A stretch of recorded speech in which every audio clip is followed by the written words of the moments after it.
session as part of the Looking Forward, Looking Back Symposium. And our focus is on ecological commitment, and I'm very glad to have a very nice group here as our panel to reflect on the past and also projection for the future. We have a pretty nice or broad spectrum here, representation of that. So we have people who just graduated and people who have been here for decades. So we have Zoe Hamstead, who just joined us last month, or 2 months ago, from the new school. And we have Wendy Kellogg. She drove here last night from Queensland State, and she's a professor and chair in the Urban Planning and Environmental Studies, Queensland State. We also have Professor Bill Page from Urban and Regional Planning, and we're also delighted to have Lynda Schneekloth to spare us some of her happy and but busy retiring time here. And we also have Chris Osterhoudt. Nice spell. He is a 2005 M.Arch graduate. 2015, sorry. Okay, we will be following this order on this booklet. Unfortunately, we didn't get time to add Chris' name there. He will be talking mainly on the Grow House project. So let's start with, one more thing. Every panelist will get about 10 minutes, and then we will open the floor to the audience. So let's get started with Zoe. So ecology from a disciplinary perspective is about interactions among organisms and within their environment.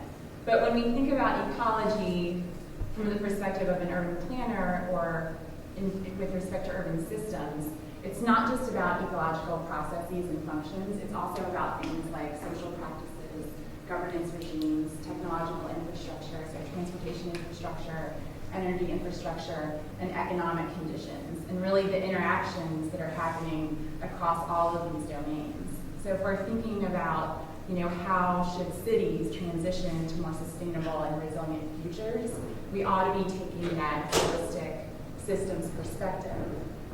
But we were asked to think about ecological commitments within the context of teaching and training future generations of urban planners. And these are really heady, large, difficult concepts to get your hands around. These are concepts that academics and scholars have been thinking a lot about, but how do we teach that in the classroom? Well, as Leanne mentioned, I'm a new faculty member and haven't been teaching very long, so I don't really know how we teach that, but I can tell you the kinds of techniques that I've tried in the short experience that I have had. So I taught an environmental studies geographic information systems course in New York City, where from the very beginning we go out into the field and start collecting data. So this image is showing my students in Tompkins Square Park, and we were very fortunate to have the Parks Department staff come and help train our students on how to assess tree health. So they did things like collect diameter breast height, they identified tree species, they collect information about leaf litter, and they also did social surveys, so not just thinking about the ecological health of the park and what kinds of ecosystem improvements park managers might be thinking about, but also how are people getting to parks, what are they using them for, from how far are they traveling, what kinds of transportation infrastructure are they using. And of course, we work to map all of this, so tying these kinds of field experiences into the technical training and skill building that we're working on in the context of a geographic information systems course. So, I think part of the answer to that question from my limited experience is that, getting out into the field and having these hands-on experiences to ground these really huge, complex concepts is one way in which we can train future generations. And the other component of ecological commitments that's really important to me from my perspective is, it's not just a commitment to a way of thinking, but it's also a commitment to the community, so to the other organisms of our species and organizations. So one of the things that we did in this class is we had client-based projects with clients ranging from a large government agency, the New York City Housing Authority, which is responsible for housing or maintaining housing for 600,000 New Yorkers. So it's like a city unto itself, down to a small nonprofit that is a steward of a watershed in a smaller neighborhood in Brooklyn. And in these projects, students would do things like assess the kinds of services that people who live in New York City Housing Authority and low-income buildings have access to. And they would look at things like what kinds of services are accessible given particular types of populations. And then they would also do suitability analyses where they assess which areas of a particular neighborhood are appropriate for things like green infrastructure strategies. So they worked with the Gowanus Canal Conservancy on this project to identify areas where they might want to implement green infrastructure projects for stormwater management. So I think that taking this kind of holistic approach can be really challenging, but when you do it in such a way as to apply it to practical problems where students have to navigate the complexity that practitioners have to navigate, you can really ground these concepts that are going to be so important for our future sustainability and resilience of cities. And I just wanted to end on this image. This was something that one of my students drew in our classroom, and I really like it because even though it's a sad GIS cat and it's expressing frustration about having to tackle a hard problem, I think it also expresses the kind of dedication that students feel when they're really committed, so committed that they stay up all night long to work on a project that they feel is really important and potentially going to have practical implications for people in communities. So I will just end there. Thank you, and sorry for the technological trouble.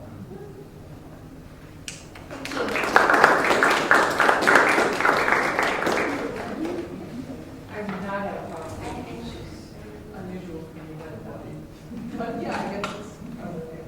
And I do have some notes, because I wanted to make sure I get all the things why it's important for me to, first of all, be here today and to have been here. I did my master's here. I finished in '86 in the planning program.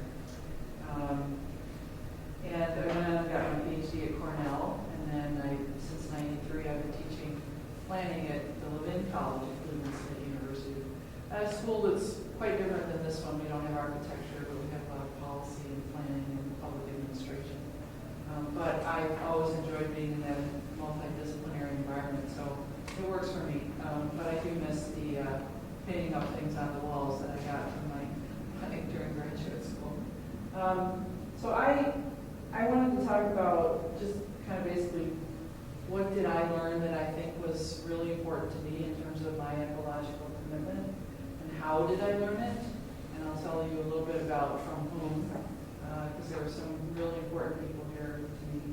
And then how I brought that, I guess, to my own practice as a professor. And I've done a lot of work in the community with classes, with some planners I know, and so I have that role as well in my work. So the comment this morning about systems, yeah, that's where I'm at. That's my era. Both here and at Cornell, actually. One of my minors was in natural resources, so ecosystem science sort of builds on the notion of systems. But the first thing that I got from here really was the notion of problem solving and appreciating the complexity of the world, and how you really have to try to understand it, and how things are interrelated in such ways that we can only barely really scratch the surface of most of it. But that for me was how to understand social ecological systems. and thinking about natural systems and how they interact, but how the built form as a place can be designed to resonate with the particular place. And Michael Huff's work always was inspirational to me, that we're losing the buildings built by things from our region and the importance of that identity. So I learned how to analyze context and conditions. I TA'd for a wonderful professor named Marilyn Reeves, who was very involved in the undergraduate education here in the Environmental Design Studio. And that's where I learned this whole problem-solving process. It was from her, because she had students do that as they worked on their projects. And I've used that ever since in my own thinking and my teaching. And the other person that I learned that way of thinking was from Himi Jamal, who was the person I probably worked with the most in classes. Himi was one of the most lovely people you can imagine. He was a Penn educated architect and planner, and I had him for a couple of studios and for classes. And he had us do things like, we designed a board game about rural to urban migration in developing countries, and that sounds pretty simplistic. Oh my gosh, talking about staying up all night. You have to really know what's going on to design a simple board game, down to designing the artifacts, right? So it was so much fun. And one of the things that I took from the work with Amy was I never had a conversation with the man about anything that he didn't pull out a lovely pen and a piece of paper and start diagramming something that we were talking about. And I do the same thing when I'm trying to explain things, not only to students, but to colleagues, and as a way to help me organize my thinking and flow diagrams. And I love Gantt charts, what can I say? It's just something I learned from him and I've used ever since for a very long time to try to help organize and communicate. And I'm not a good drawer at all, but it doesn't really matter if you're just doing boxes. But he was an amazing person. I also worked quite a bit with Professor Maudie McHale, and if you knew her, also hard to describe in her influence on me and just her way of being. But she was an artist who came to the university, and I worked in her center. I don't remember the name of it, but she was very connected to future studies, so that's what the center was about. And that's where I became aware of this thing of sustainable development. This would have been, 85? And she knew everyone in the UN that was working on those issues. I helped her do research. I helped organize the materials she had. She knew people at the UN Environment Program, and just a treasure trove of information that she had in that little center. It was really remarkable. So I understood, I'm from Western New York originally, and out there in the boonies, right? And it's like, wow, small town person.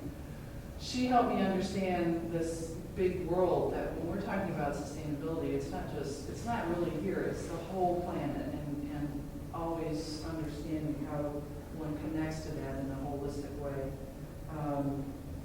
And helped me actually go to the Nairobi UN Women's Conference in the mid-'80s, and that clearly changed my life. I mean, just to see all the people there, and I met a future Nobel Prize winner, Wangari Maathai, and a trip, and I mean, it was just so amazing. And Professor McHale did everything in her power to make sure that I could help me raise money, connected me with people there, and it led to the topic of my thesis was on women and sustainable development. So it's always been a very important connection to me.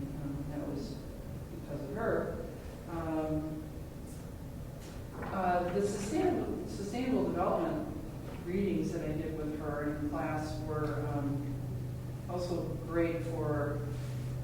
understand how the natural world is so dramatically affected by production and consumption in our economic activities, and how space is created by those processes as well. So planning has to address the economic development part of sustainability as well as the natural world, all in one class, I think. So MAGA was important in helping me recognize the long-term importance, how we have to think many decades in the future, and maybe that's not the immediate concern we're trying to address, but it has to be always in our mind as planners, is what is the future, and the discussion this morning is quite relevant to that. I have two more examples now, then I'll stop. I was lucky enough to be part of a studio. Now, in my experience, both here and at Cornell, there was not a whole lot of interaction between the planning students and the architecture students, and maybe that's changed here, I hope, but it was always a struggle, and I think it's a tension that exists in most schools. But there was this wonderful studio that Harold Cohen did on health and housing. It's like, what do you mean by health and housing? All right, so I get in there, and I'm on a team with 2 architects, and there was a design program, like things, right? Design studies. And the task of the studio was to, each team had a different part of the world, and we had to understand how does housing either threaten or support a healthy person and a healthy people in the community. So our group had, the disease was schistosomiasis, the context was Egypt. We designed a whole village. Now this was a sustainable village, of course, because that's where our heads were at. But we had to really think carefully about water, because you know the cycle of how schistosomiasis is spread. Well, this was one of those make things, and it was so much fun as a planner. The 2 architecture students, many of you are architects, this is probably like really, duh, no kidding.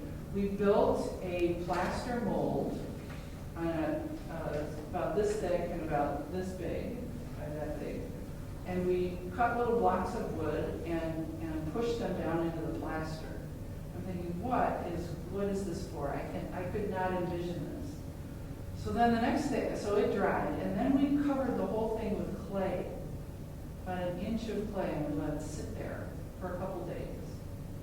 And then we flipped the whole thing over, and we knocked off all the plaster, and there was this village, like it was buildings. It looked just like a real place in Egypt.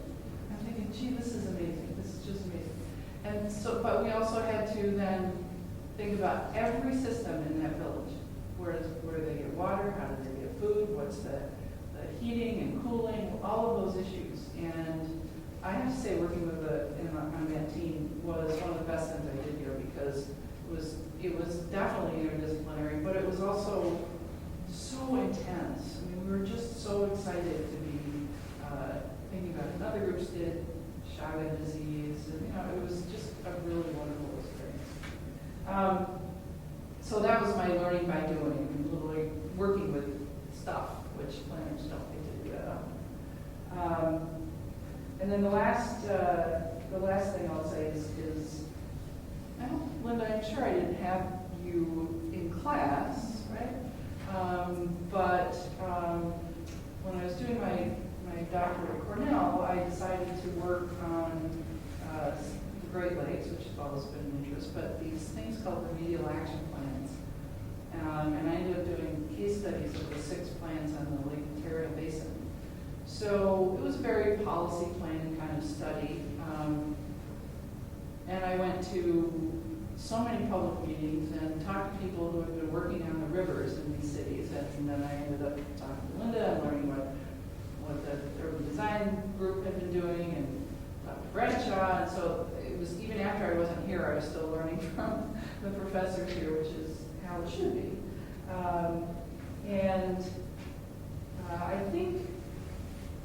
I think the way that your group has always been about the Buffalo Buffalo River and the water here was a wonderful lesson to me.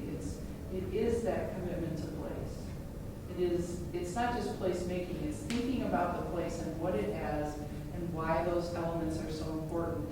And water for me is the thing that I just always come back to. It's what is such an important part of the city. So it's a way of investing emotionally and using one's intellect to try to improve the situation. That was so important when I watched what you guys have done and with the Buffalo River, and because of that, it's been relatively easy for me to make that kind of commitment in Cleveland as well. They're very similar cities. The river is really important. So in just feeling that connection to the natural world as such an important part of why cities are the way they are. I learned that from watching all of you. And the last little thing is that I wouldn't be in Cleveland if it wasn't for David Perry.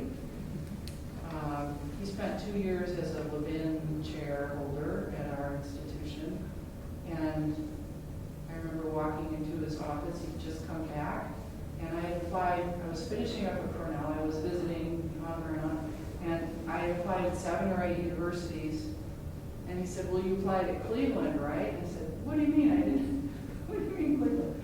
He literally picked up the phone, called Norm Krumholtz, who still is hanging around our shop, and said, I have someone, she's sending you her CV today. Like, yes, I will.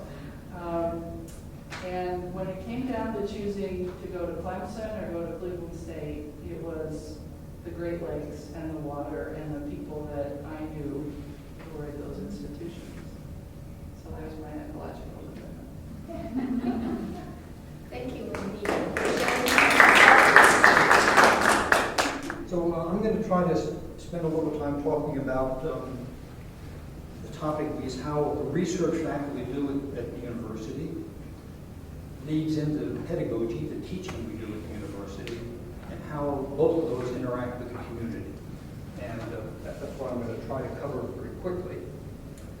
So when I arrived in Buffalo, I had been doing research on contaminated properties, contaminated land. I just finishing a book on international approaches to deal with it. How do you have the problem of this contaminated old industrial land? How do you create a plan and then implement the plan to remediate the contamination and put the land back into productive use? So I very quickly started looking at these sites around Buffalo, and it's a very rich source of those problems. I had lots of things to look at. And I started a course where I take students on field trips. And as a matter of fact, I'm teaching it this semester. In the fall, it doesn't work as well in the spring. January and February are terrible months for field trips in Buffalo. But September and October are wonderful months. And at any rate, I've got 25 of these case studies where I take the students out to these sites. And we look at them and try to learn from them. How do you make a plan to solve a problem? And how do you get the funding? And how do you implement the plan? And I divided those 25 case studies into 3 groups. The first are what we just described: remediate and redevelop. Clean up the contamination, put it back into use. Second are environmental amenities with an opportunity. How do you take an environmental opportunity and do something with it to make the community better, make people's lives better? And the third, I sort of a catch-all category is these other 2 are really done by the public sector, government policy, whether it's a superfund at the federal level or state level requires something to be done. But there's a group here where they're done by the private sector, nonprofits or other private sector organizations. So I have these case studies divided into these categories. So there were 10 in this remediate redevelop cases. The soil's contaminated, the groundwater's contaminated, and you've got to do something with it. I'm going to have an example of one of them to help explain it. But many of you may know the Union Ship Canal in South Buffalo. This is the canal in dark. This is Furman Boulevard. The outer harbor is here.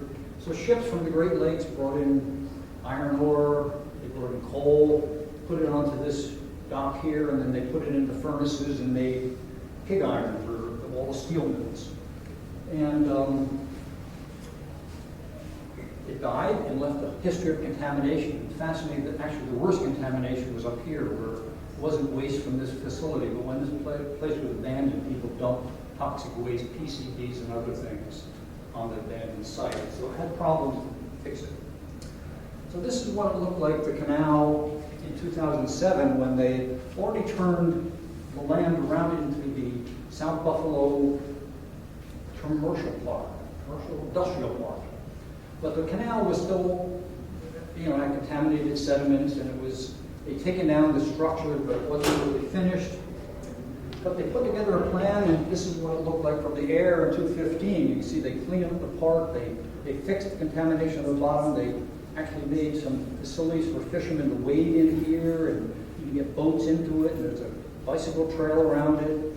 And they're developing this as parkland to support an expanded activity of this, what was a simple industrial park, with commercial facilities and office parks to take advantage of this amenity.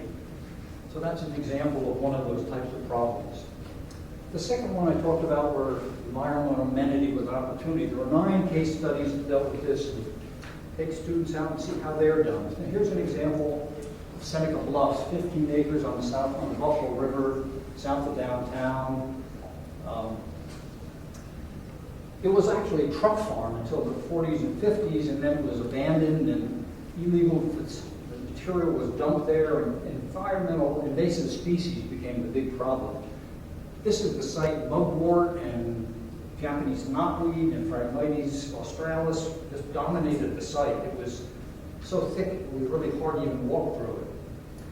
They put together a plan to remediate the problems. So they dug up all the contaminated sites, the invasive species, got rid of the root material, and they started planting a ground cover of grasses and herbs. And the big plan was hardwood trees being planted there, because eventually, if those hardwood trees could grow and provide canopy, the invasives don't do well in the shade.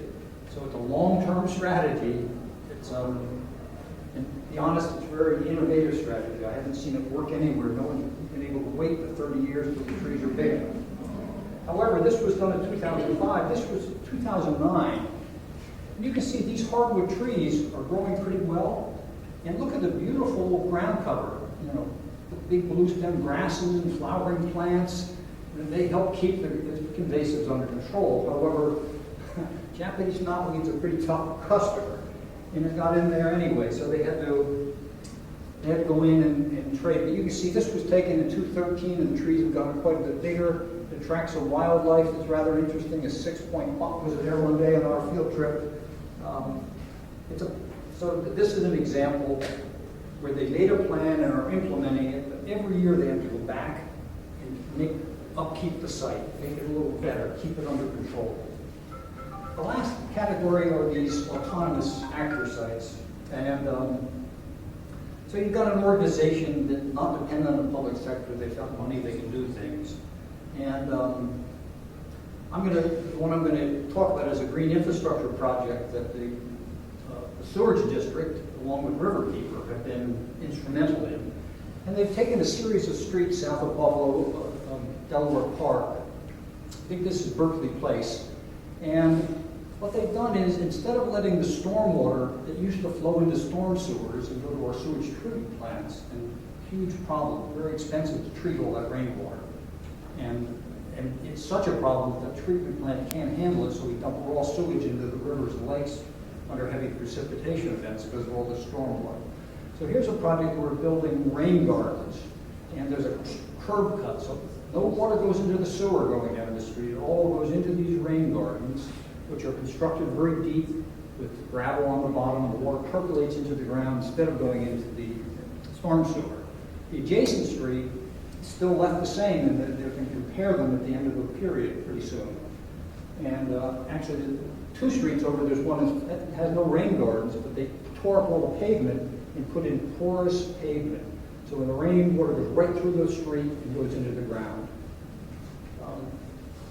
They did the same thing in the commercial area. This is Elmwood Avenue, Panos, many of you recognize. Here, instead of going into the storm sewer, the water goes into the rain garden. They put plantings to try to make it attractive. Some of the shop owners like it, some don't. A little controversial, but an interesting approach. So those are the examples of what the field trips teach and what I've been researching. And the pedagogy part is that it seems to me, I try to convince the students that the planning students in our degree program have a real role to play on these collaborative efforts to create plans and implement the plans. These plans are done, you've got experts, you've got scientists, you might have a groundwater specialist, you've got engineers, you might have hydrologists, but you've also got the mayor and the public officials, you've got the neighbors of these projects all want us to have a say in it, there are nonprofits that want to have a say, and the planners have to have a role in this collaborative effort. And it seems to me they've got some experts.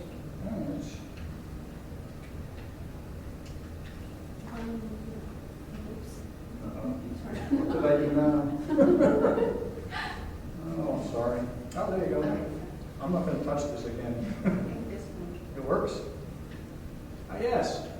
So they're experts in land use impacts, intended future land use. When you clean up a contaminated site, typically the national and state legislation says it has to be clean enough to support the intended future use of the site. So if you're cleaning up an old contaminated site, you put warehouses on it. It doesn't have to be quite as clean as you're going to put houses on it. So they have to have expertise in that. The process of making plans is important. Being able to communicate with diverse public officials, stakeholders, and public, those are all skills that we'll teach in our programs. They have to, in our program, they learn how to balance short-term interests and long-term community goals. Some of the people in this process have different goals than others, and it's a real problem to get that. It's a skill to make it work. Divergent opinion, get them to agree on what is the problem, what are the goals, what's the preferred approach. And you also have to regulate not only present, but you've got to regulate future land uses to make sure people who are living in the neighborhoods are safe. The last two, environmental impact statements to balance environmental impact with social and economic factors, and all the disciplinary experts. So, my argument is that our graduates can play an important role on these collaborative efforts to solve problems. But they need a broad brush understanding of specific environmental problems. We get students from all sorts of backgrounds. They have to have enough interest in the environment to learn about the problem. They've got to have confidence to read the documents and understand the basic level technical or scientific or engineering methods. They don't have to become experts in those fields, but they've got to know enough that they can sit down around the table and understand the conversation and contribute to it. They also, in doing that, they've got to learn enough of the basic jargon. It's hard to collaborate sitting around the table if people are using terms that you don't understand. So it's really important that they learn some of the jargon. And by reading course readings, discussions, papers, and things, it is my contention that our students learn these things. So I don't have anecdotal evidence to say that these things really work, but I'm interested in this. So this year, on Monday, I'm taking my class on a field trip, and the field trip leader is a graduate of our program. We're going to grassroots gardens, look out derelict property where they torn down houses in Buffalo. There was an empty lot there. Well, Grassroots Gardens is an organization that helps neighborhoods turn them into real gardens. So the person leading our field trip is a graduate of this program. The executive director of the organization is a graduate of this program. The former executive director is a graduate of this program. I ran in the hallway today a former graduate student who's now a professional planner in Niagara County, who was the project director of the field trip we're going on in about 3 weeks up in 18 Mile Creek in Niagara County.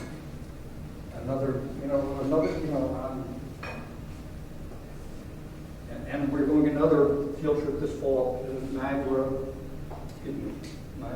Stella Preserve, a new project on the Niagara River that a graduate of our program is going to lead the field trip. So my point is that I think research and in our teaching, in our community outreach, can do all of these things, and I think that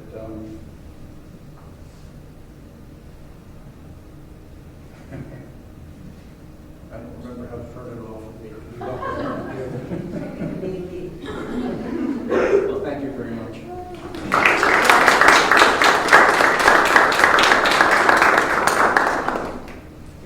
Hi, I'm a fan of, if you don't mind. I was going to say that knowing those jargons and knowing those concepts is that I belong to a group right now called Our Concerned Citizens for the Outer Harbor, and that we are actually suing the city of Buffalo because they didn't do an environmental impact statement on a building, a 23-story proposed building on the outer harbor. So you have to not only know the lingo, but every now and then you have to be willing to step out and do something for that. I've been here a long time. I don't know what year did you come? I can't remember. 95. 90. Okay, I came in 1982, so I wasn't here at the very beginning. But I have been here, for a long time, and I thought it might be kind of interesting, and Al Price has been here longer than me, to talk a little bit about my interpretation of how I see this ecological commitment working over these last close to 35 years. And I'm going to talk primarily from an architectural perspective, but perhaps we could have a little bit of discussion about landscape or planning in a minute. I feel like there's been like about 4 errors. And that's my definition of what's going on. Is that we heard a great introduction to John Eberhard and the systems theory, and the idea of what they came in and what they wanted this school to be a challenge to traditional professional architectural education. And I know that they say the systems theory is like, oh, it was too rigid, it was too abstract, and stuff. But to me, what was so important about the use of the systems theory is that they were promoting an evidence-based design. That it wasn't only in the domain of art and personal expression, but that when you're making places for people, that it has to have some evidence in order to be able to present that. And I think that that was very much a focus of the way that they did that work. A lot of things were going on at that period of history between, I'm saying, like 1970 to about 1980. And I'm just going to name a few of them. The same time as the schools got started was the same time, it was the origin of the Environmental Design Research Association, which is a professional organization now that's having 45 or however many years it's been working. And what was interesting about this organization, it was sort of like all of a sudden psychologists and sociologists discovered that people lived in places, that they were surrounded by environments and that those environments had an impact on things that actually were going on. And at the same time, architects suddenly realized that people inhabited their buildings, and so they realized that they had a lot to talk to each other about. And so that was the founding of the Environmental Design Research Association. And people like Michael Broyle, who was here for a very long time, John Archie, Scott Danford, you can think of a lot of people who were associated with this school were very active in that, and actually still are active in that particular thing. Ed Steinfeld, etc. So that was one thing that was happening within the professional domain at that particular time. But also to think about the fact that, I was just saying that that's when the ADA legislation, you start thinking about what was happening at that time, which brought together evidence-based design and also the relationship between people and environments and people and places. Very, very important. The other section, the other things that started to happen at this time, which I think is really critical, is nationally all sorts of things were happening. 1970, first Earth Day, right? In the 1970s was the passage of almost every important legislation, environmental legislation that ever happened in the United States of America. And we're still struggling, over some of those things. That was all going on at this particular time. So it became a period of time where if you were paying any attention to what was happening around you, the environment became suddenly very, very critical, and very, very important. Also, I'm going to say that at this point as well is that you talk about John Eberhard came from the, why am I blanking on it? Bureau of Standards. National Bureau of Standards. Thank you. National Bureau of Standards. And so he brought people like Winter Schmitz, who ran a program called Building Systems Technology. I was just talking to a couple of students who were saying when they were here during that period of time, is that they remembered they learned how to put buildings together. that really they understood the context of how that all worked. It became very important. Harold came in 1974 and added the whole program in design inquiry was a really important thing.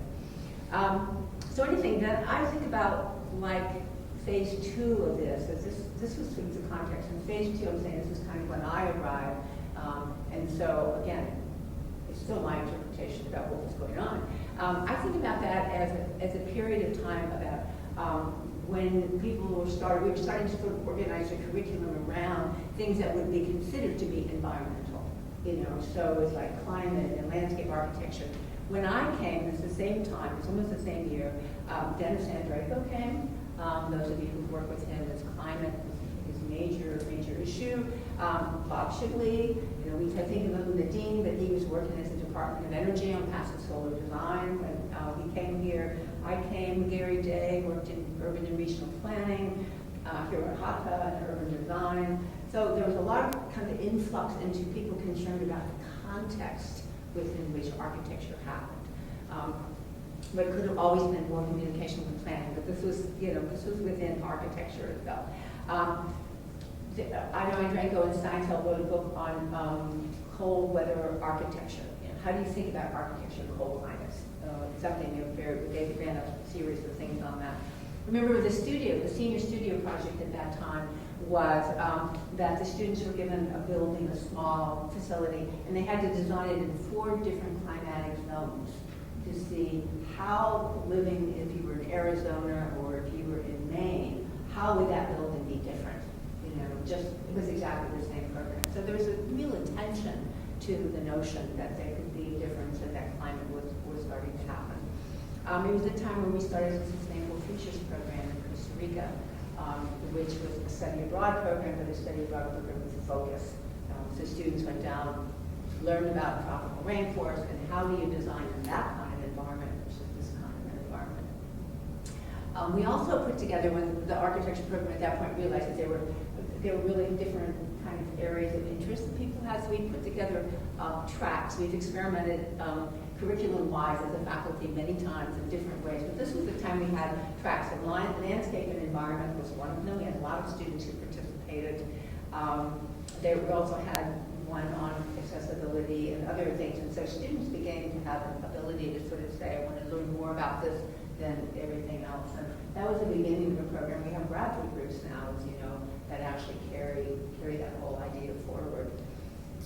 The first, I think about this time also, the International Panel on Climate Change, their first assessment came out in 1990.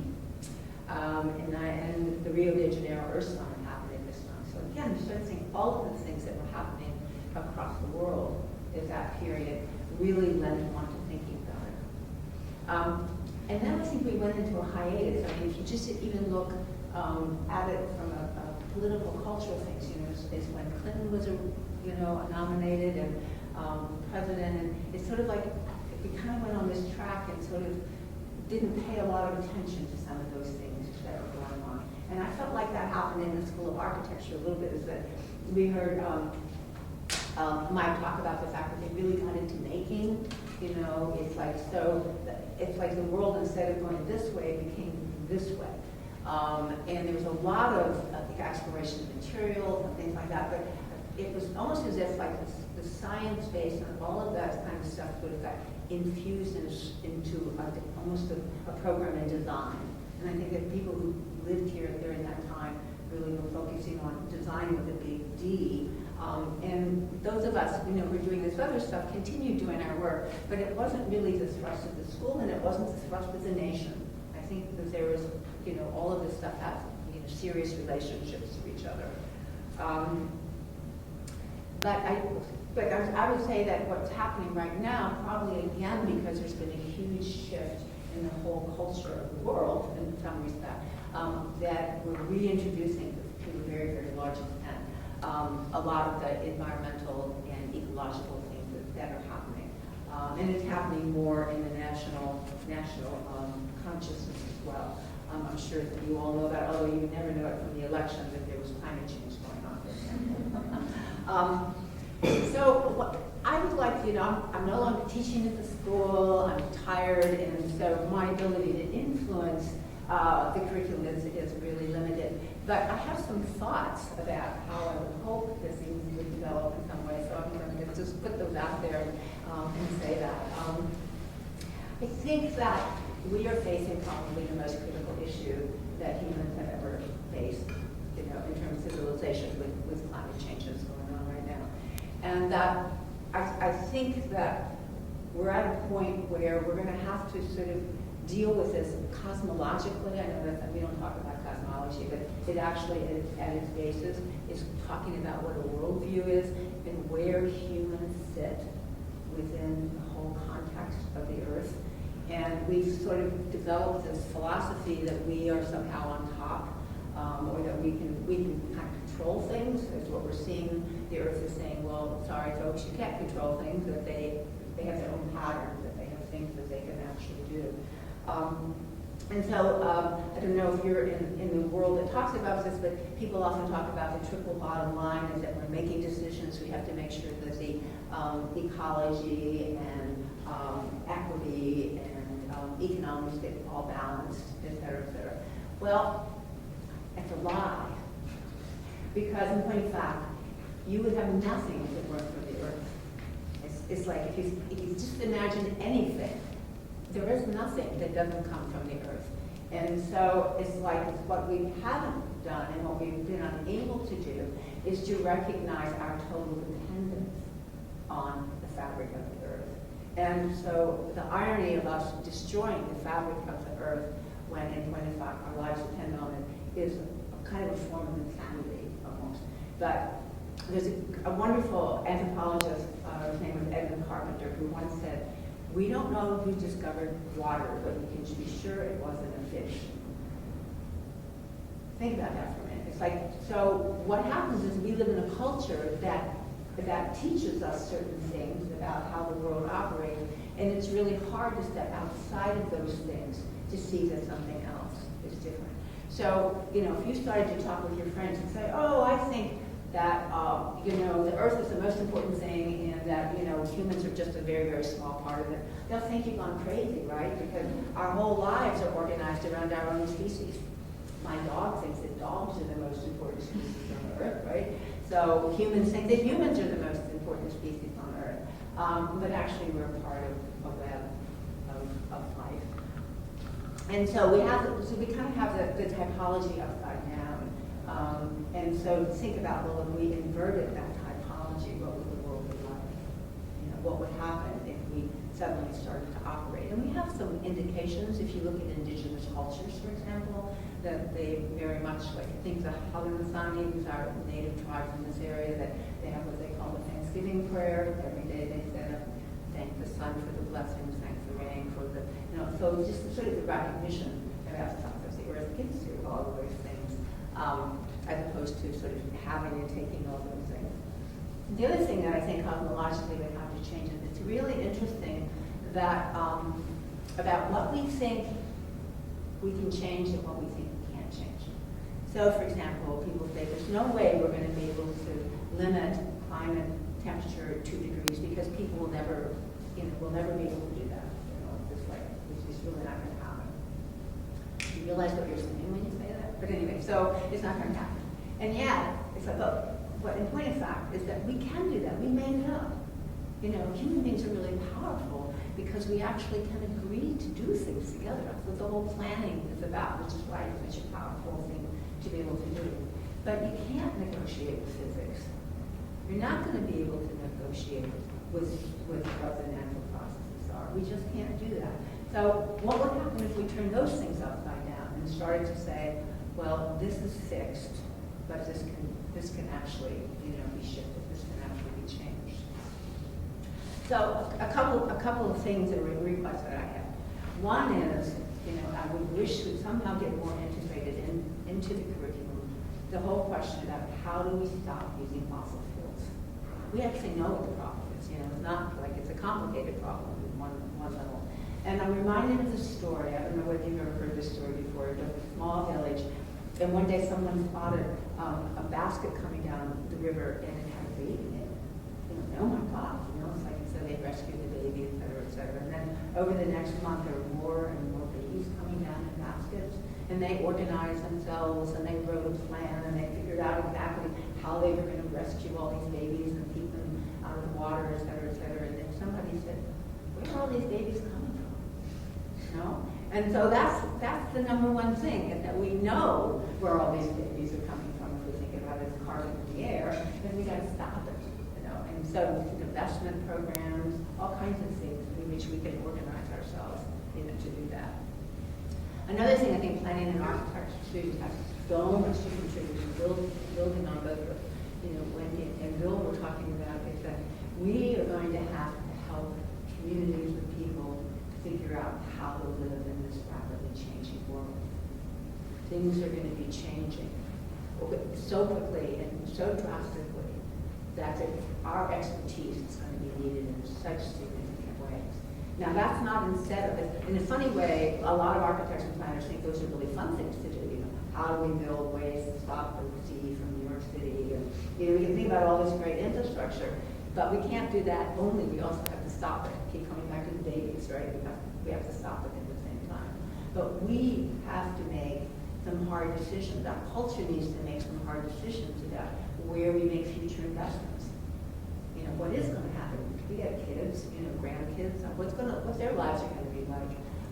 And so our research and our work is going to be so critical. And to have that be a central part of the curriculum, I think, would be very, very helpful. And then the last one I come back to cosmology again. I don't know if you've read Naomi Klein's book on This Changes Everything. If we're going to make it past this crisis, and there is actually a chance that we won't, but if we're going to make it past this crisis in climate change right now, it's going to be because we've changed our cosmology. It's going to be because we changed the way we interact with the world, the way we assume our place in the world, what we decide to protect. And I think about the Standing Rock people in North Dakota. I don't know if you've been following the pipeline thing, and when they turn around and they say, we're not protesters, that we're protectors, we're protecting the earth. It's going to be very wonderful, wonderful thing to think about. So anyway, so those are kind of, my requests. The three, we would try to stop these things from happening, number one. Secondly, we try to figure out how to make a good life for people in a rapidly changing place that's going to be very, very stressful. And the third one is how do we for ourselves and get other people to start thinking differently, so that shift in how we think about this is not as a specialty. Environmental issues shouldn't be a specialty. This is the world. This is the earth. This is our life. And I wanted to close with a quote by Taylor de Chardin, and he wrote this in 1957. He said, "The day is not far when humanity will realize that biologically it is faced with a choice between suicide and adoration." And I hope we choose adoration. Thank you. Thank you.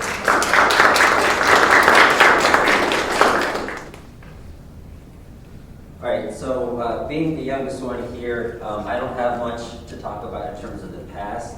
So what I'll focus a little bit more is on the present and sort of the future of where the curriculum can go. So I had the privilege or nightmare, depending on what perspective you look at it as, of serving as the project manager for the Girl Home, UB's entry into the Department of Energy Solar Decathlon. So for those of you who don't know, the Solar Decathlon is held every 2 years by the Department of Energy, where 20 universities from around the world are invited to design, build, market, and operate basically a net zero house that's powered strictly by the sun and nothing else. So the Solar Decathlon it's broken up. It's called Decathlon because there's 10 different contests, and they range across a large variety of different specialties, ranging not just from architecture and engineering, but also to the market appeal, to communications and affordability. So because of all these different contests and the complex makeup of the Solar Decathlon, we had to really branch out across the university and incorporate students and faculty from not just the School of Architecture and Planning. So not just within the School of Architecture and Planning, but also reaching out to School of Engineering and Applied Sciences, the School of Management, the College of Arts and Sciences, even reaching out to ESF out in Syracuse to talk to them about landscape architecture and that sort of thing. So in the end, we ended up having, looking at the final numbers, we had over 200 students and faculties, 13 different departments across 5 different schools. All of them working on the same exact project, working towards making this one ultra-efficient house that's powered just by the sun, and market it and hopefully win this prestigious international competition. So just going through some photos here, this particular session is between some of the architecture and engineering students at UB collaborating with some of the students at the landscape architecture program at ESF from Syracuse. So there were a couple different times where the students and the faculty from ESF came out here to Buffalo, and we had these charrettes, these full-day charrettes, a couple different times where we were really able to share knowledge between the different professions in ways that isn't really taught anywhere else within the university. This is a really unique opportunity that the students and even the faculty were able to get by working together. The Solar Decathlon itself is a competition, but this photo shows in a way a form of camaraderie between all the different teams. So this is out in California where the competition took place. This was at a design development workshop where all the teams got to meet each other for the first time, and we got to survey the site where the house was going to go. So this is one of our construction managers here who had learned how to survey a site with the equipment, and he was teaching these students from the team from West Virginia. He was teaching them how to use that equipment and how to survey their site. So yeah, we're competing against each other and we're shooting for that first place prize, but really it's about everyone in this competition had this same goal, the same objective in mind of really advancing the conversation on sustainability and that sort of thing. So in a way, we're all sort of partners in this, and we're helping each other out however we can. Not only working within the university and all the different departments and that sort of thing, but also working with the community. We had to build a house, so we had to get all the materials, we had to raise the money. This wasn't just a sketch on a piece of paper and pin it up in front of a bunch of critics. We had to actually build this thing. So we had to go out to the community, we had to talk to potential donors and sponsors, talk to alumni from the university. And we had a lot of different events where we had the students on the team and the faculty engaging directly with professionals in the industry. So whether it be with engineering firms, with architecture firms, with material manufacturers, distributors, we invited all sorts of people to come and talk to us about this particular project, generate interest, and really continue this conversation between the academic world and the industry in terms of really progressing this conversation. So it's a really great opportunity for the students to talk directly with the industry professionals. Again, not something you don't see too much of directly within the curriculum that this project was able to do.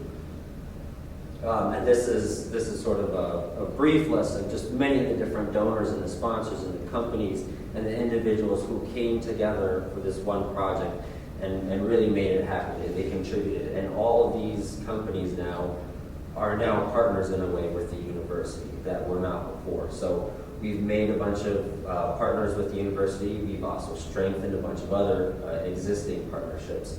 So this is a really great opportunity.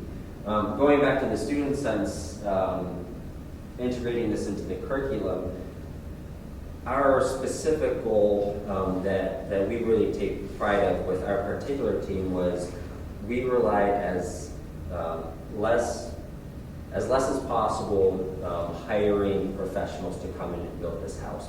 We wanted the students to build as much of it as possible to really get that real world experience.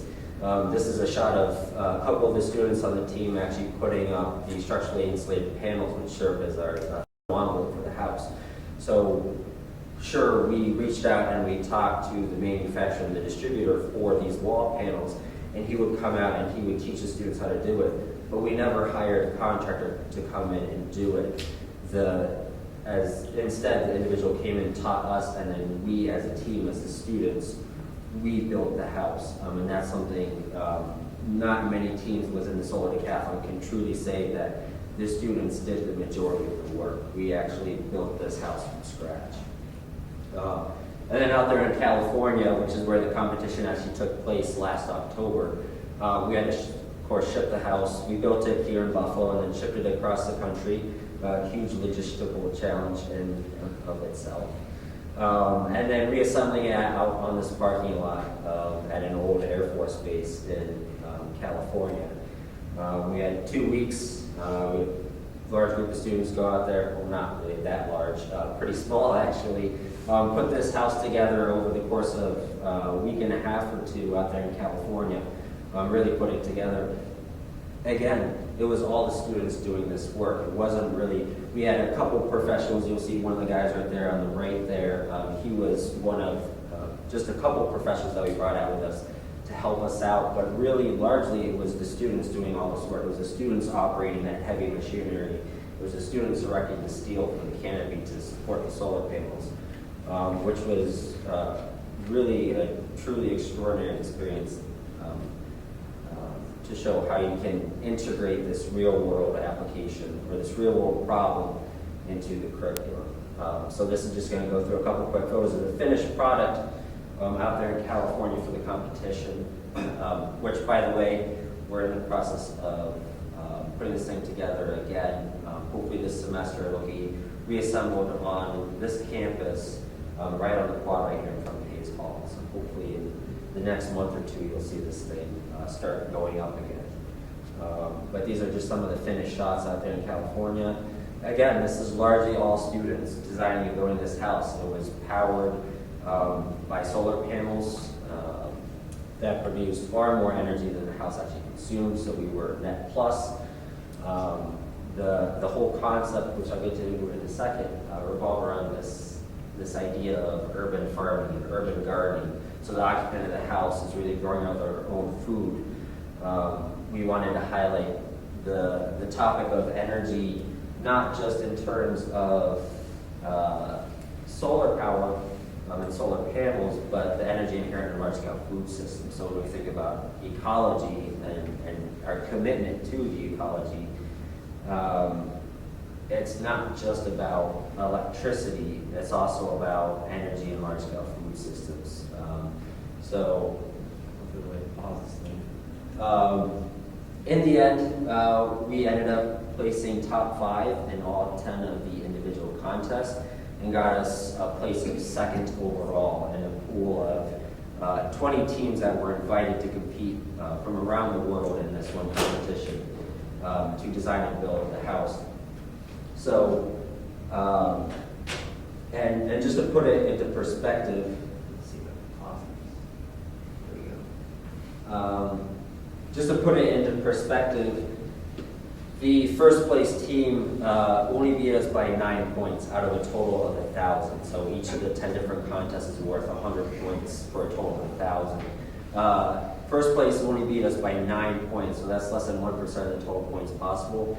And they have competed in this competition before. This was our first time competing, and they outspent us by quite a bit as well. So for our first time competing, the project really shows how successful the university was able to be in terms of creating this architectural and engineering concept that really pushed the conversation. So in a sense, it was successful in multiple different ways. Not only did we earn 2nd place, and we got this big, pretty silver trophy that's sitting in the dean's office right now, but it was also a success in terms of bringing many people together. So bringing different departments within the university together. Like I mentioned before, there were at least 13 different departments from across the university involved with the making of this one project. I don't think that's really ever happened in UB history before. So being able to bring all the students together in the same room and work on the same project was really a great experience. Not only the students, but also the faculty, developing and strengthening the relationships between the departments in the university itself. So now there's a stronger relationship between, for example, the School of Architecture and the School of Engineering now, where the faculty know each other and they know what each other are capable of and working together. Bringing the community, the different organizations and the industries together, not just different companies together on the same project, but bringing companies and forming relationships with the university there as well. So really creating this house that really push the idea of sustainability, not, like I said, not just with electricity and solar panels, but also about large-scale food systems. Bringing all these different people together to talk about the same exact thing and produce a product that performed and put UB and the region on an international stage in a successful manner. So just to close out real quick, I want to end on 2 quick quotes. Actually, this one is a little bit lengthy, but thinking about this quote, we didn't really use this quote when we were making the project itself, but looking back on the project, this quote really stands out in terms of we were really focused. The Solar Decathlon is all about solar power and creating a product that is net zero by using PV panels.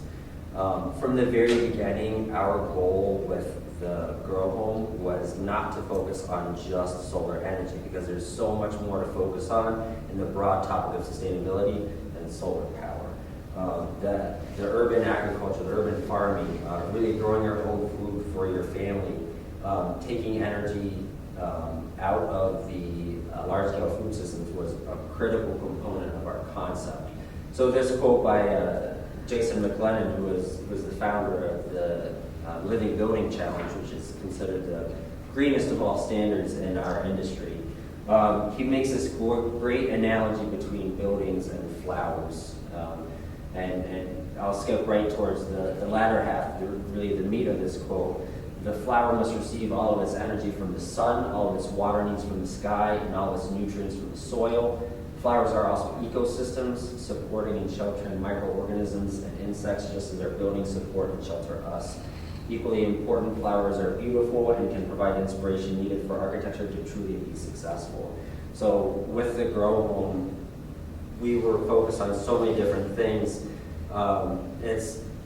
It's really not just about one specific area within sustainability. It's about hitting this much broader topic and making, why do we have any sort of bad buildings per se? So the last quote here is kind of goes to this idea of where the current industry is and where we need to go. So there's this idea that all these buildings there's a lot of bad environmental buildings out there right now. And there's a lot of standards being proposed like LEED and Energy Star and Passive House and others that are really striving to make our environmentally bad architecture less bad, which is a good stepping stone per se. But it's just that, it's just a stepping stone. We make it less bad, but it's still bad. So why are we doing that? Why aren't we striving even further? So this final quote by the International Living Future Institute, instead of a world that is merely less bad version of the one we currently have, why aren't we designing, why aren't we seeing what good actually looks like? So that was a Grow Home, and I'll wrap up there.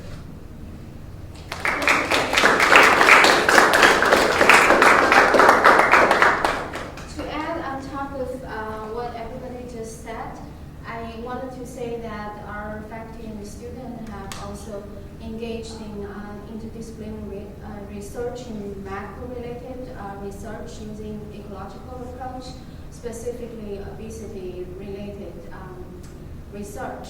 So I won't go into detail on that because of the time. Now we're going to open to the audience to see if you have any questions.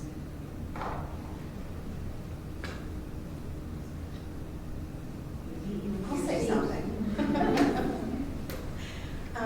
It's really great, the whole sort of vast world and the different ways to look at it.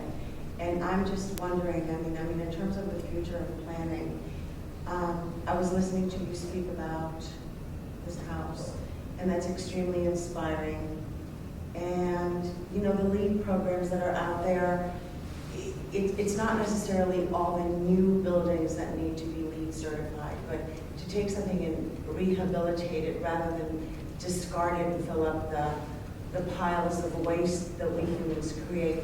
So there is a positive thing there as well. But the one thing that no one is really talking about is the way that we live now. We all sort of went out to the suburbs, and that was just an ecological disaster. And we're concentrating more in the cities, but people living in the cities are living in their cities a little bit differently with this on-demand economy. So a person that doesn't go to the store in their car to buy their groceries, but has everything delivered, is putting about 30 to 40 cars on the street for the same thing. And I'll tell you, I mean, I live in San Francisco, and I'm in the eye of this storm, and it is, I'm actually thinking of going back to school to see if I can come up with a solution. But the kid that lives downstairs has his coffee delivered in the morning with a car. No, but this is where we're going.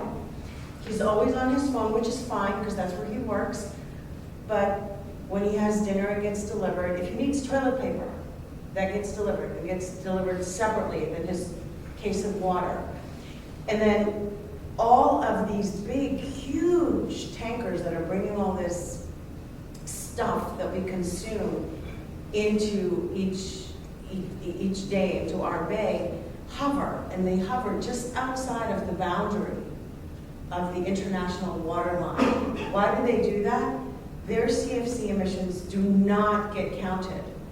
It's only when they cross over, so they do it quickly. They wait for a dock to be open, they come in, unload the shit really quick, stuff really quickly, and then they go right back out again, and they burn the stuff. You think our cars do anything? You can run every car on the planet for days, and you will not meet the stuff that gets emitted from these tankers, because they burn the sludge that we can't even use in our cars. So we are at an extreme crisis, and I'm thinking, I'm kind of sorry that I have kids of my own, because I'm thinking, where are we going? And this is to your point, Lynda, and it's complete behavior change.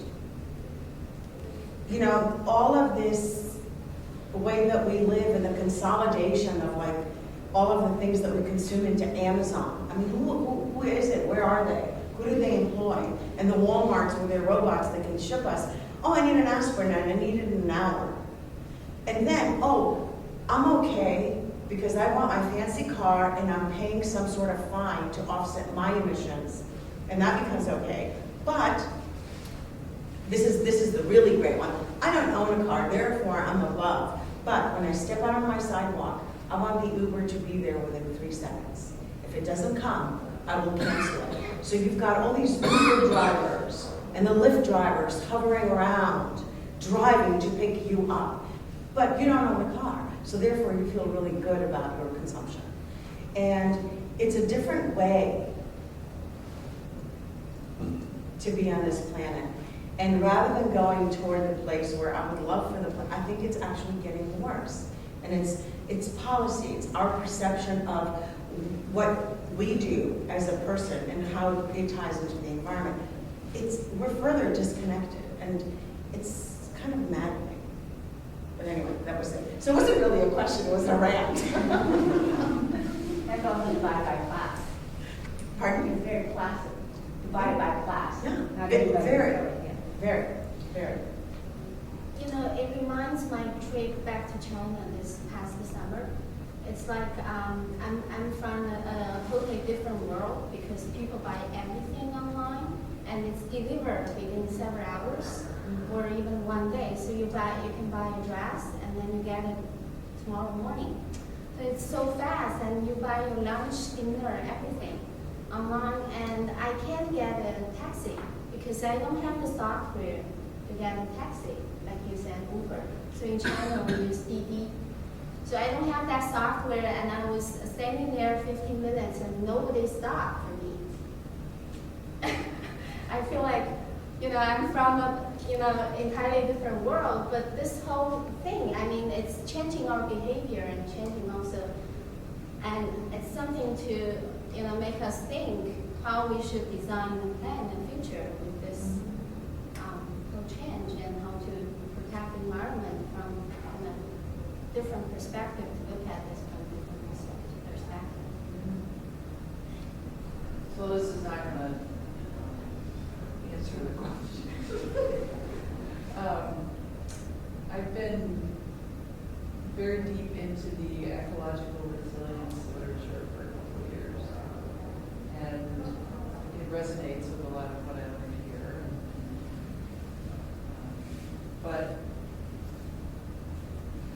And Bill sort of goes to what you said earlier about planning. I've always been terribly fond of the vision and sort of what do we want in the future, and it might be that that's not what we need to do right now. I mean, I don't want to give up on an ideal thought that we have of a good city. That's something that I believe is important, but we are going to go through a period of incredible disruption, and I don't think we can plan out 50 years or 100 years and say, here we are now, and what do we have to do to get there? And the resiliency literature, it's about, and education about teaching students and teaching ourselves about building our capacity to change and to understand things as they're very fluid, which is a whole new way of, I think, approaching education. I don't know what it means exactly, but that's where I'm headed. That some of it's psychological. How are you resilient as a person? But how do we build that into our institutions, the way we think about our communities, so that everyone has the capacity to change as conditions change, as disruptions happen, and I think planning can be really good there, because we do know how to work, how people work together. And that's the only way that we'll develop that capacity. If I could jump in on that, I really like your quote. We don't want the less bad, we really want to jump to something really good. Clearly that is what we want to do, but we can't take an eraser and erase the built environment and say, let's turn immediately to the really good. We've got to realize where we want to get, and we've got to have a plan to get us there. And there are going to be some incremental steps that maybe we want to make it a little less bad. We better start making them pretty darn quickly. But nonetheless, we've got to have a vision of where we want to go and a plan to get there, and have incremental steps to make it less bad in the interim. So I think both of those things are right. We need to move there quickly. As you know, Bill, I teach housing. I have done for a long time. And the fact is, we replace about 2% of the U.S. housing stock annually. But it's 2%.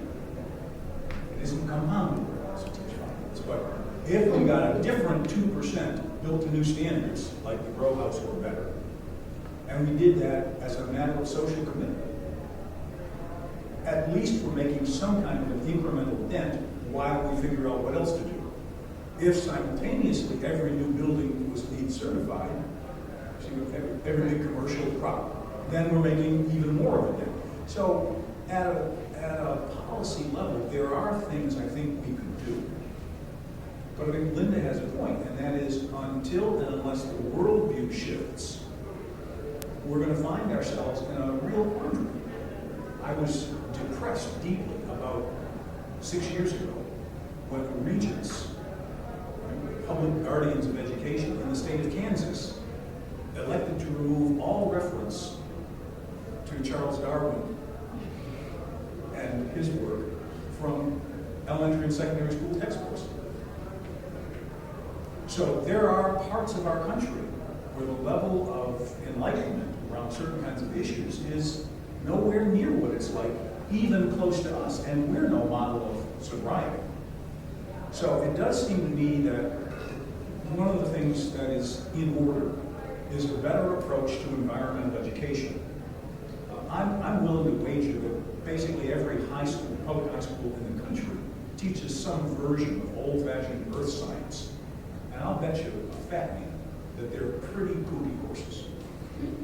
So we've got a vehicle, if we could figure out ways to step into that and start by teaching ecology and environment instead of earth science, no matter what we call it.